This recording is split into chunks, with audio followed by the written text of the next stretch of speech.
O Grupo de Conjuntura Econômica do Instituto Maranhense de Estudos Socioeconômicos e Cartográficos, IMESC, revisou as projeções de crescimento do Produto Interno Bruto maranhense. A Safra Record é uma das responsáveis por essa revisão. Nós vamos daqui a pouco entrevistar o presidente do IMESC, mas antes vamos ver uma reportagem de Ciro Mineiro mostrando que outros indicadores também apontam o atual momento da economia maranhense. No auge da crise, este empresário, que possui uma loja especializada na venda de material de construção, chegou a dispensar cerca de 30% dos funcionários. A situação só começou a melhorar em maio deste ano. Houve uma redução de mais de 30% do quadro de funcionários.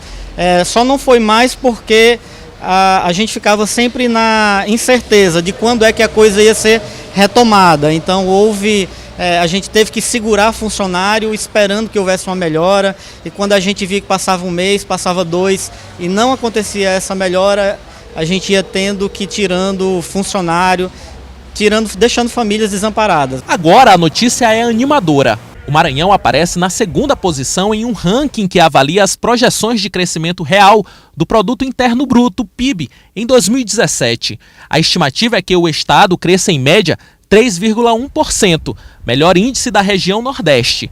O número positivo, entre outros fatores, é impulsionado principalmente pelo agronegócio. A gente acredita que esse número ele pode até ser superado em decorrência de uma série de medidas que o governo Flávio Dino tomou aqui no estado desde o início da crise. De uma soma de ações, de fatores, de corajosas ações que foram realizadas pelo governo aqui no nosso estado. De janeiro a agosto deste ano, o comércio varejista também apresentou bons índices no que se refere ao crescimento no volume de vendas, 2,4%.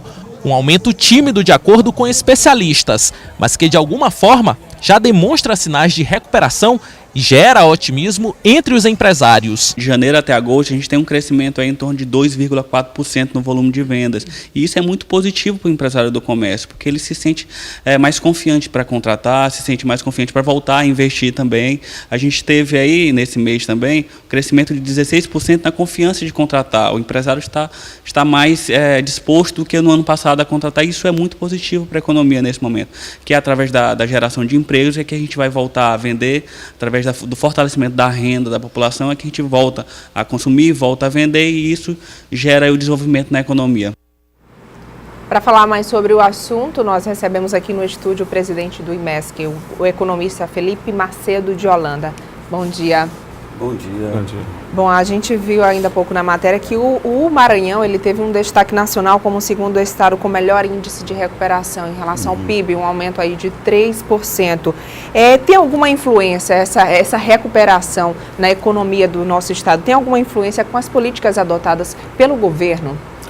Sim, né? Se nós olharmos os indicadores de emprego, é importante, né?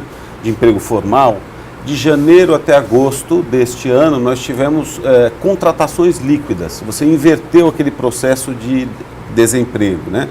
Foram 313 contratações líquidas. No mesmo período do ano anterior, foram 10 mil demissões. E os setores que estão puxando são o agronegócio, aí principalmente o sucro alcooleiro, né, os grãos em geral, e a construção civil.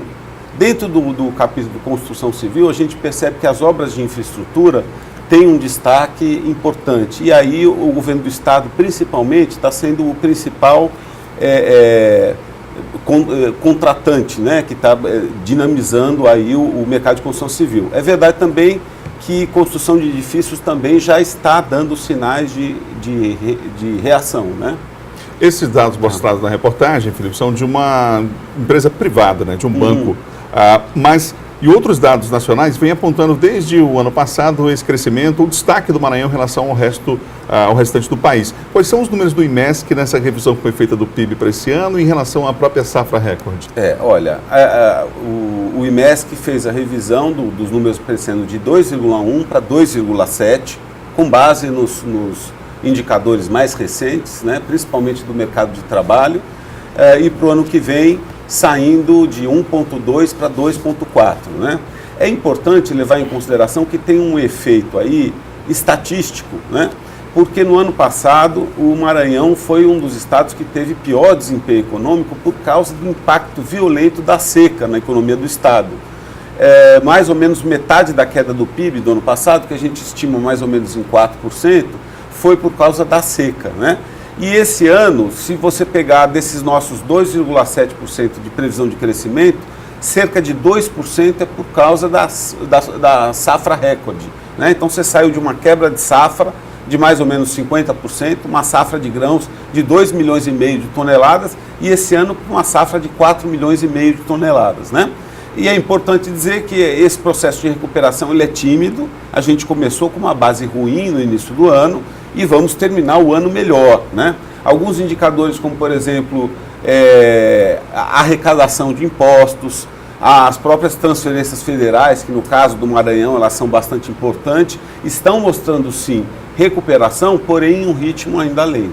Inclusive o Maranhão, em relação à gestão fiscal, ele foi bem avaliado, não é isso? Sim, é verdade. O Maranhão, nesse aspecto, o Maranhão se destaca no cenário nacional. Ele teve um índice de gestão fiscal da Firjan, colocou o Maranhão em segundo lugar na situação fiscal. O que a gente vê aqui é um grande esforço no sentido de dinamizar as receitas próprias.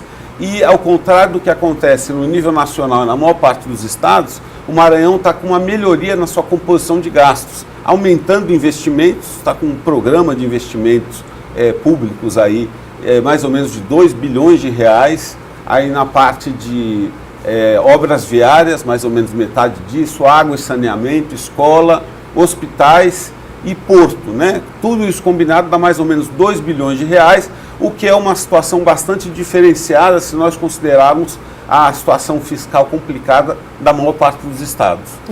Nós temos em relação à safra, um aspecto importante a destacar da exportação, não é? dessa safra. Mas aquele que está nos assistindo agora, fica imaginando, traduz para a gente esse economês, e que resultado isso vai ter no final do mês, na compra, na hora que o cidadão for à feira, ao supermercado, enfim. Será que vai dar para perceber nos próximos meses algum impacto disso, uma diminuição do próprio valor da cesta básica, Felipe? Alberto, nós já estamos percebendo. Na verdade, nós estamos num cenário nacional muito positivo, no sentido de que a inflação caiu de uma forma bastante consistente, não está havendo nenhum tipo de populismo tarifário, a inflação está rodando abaixo de 3% ao ano, isso permitiu que o juro caísse, né? E o efeito disso sobre o poder de compra dos consumidores já começa a ser sentido. Na verdade, a gente acompanhando os dados do CAGED, do Ministério do Trabalho, a gente vê que já está havendo uma recomposição na massa real de rendimentos, que é isso que move o comércio, que move os serviços, né?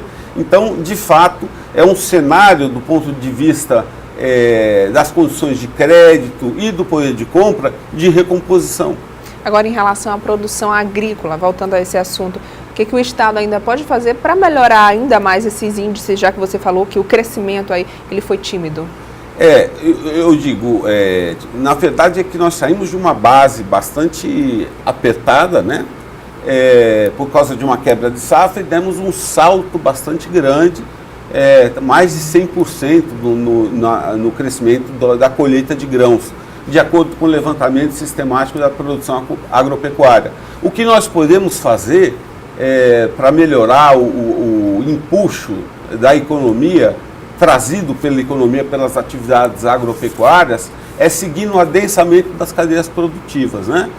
Não é só exportar soja é bom, geração, claro, gera renda para o Estado, etc., mas agrega muito pouco emprego e impostos, porque é um produto primário, não tem agregação de valor.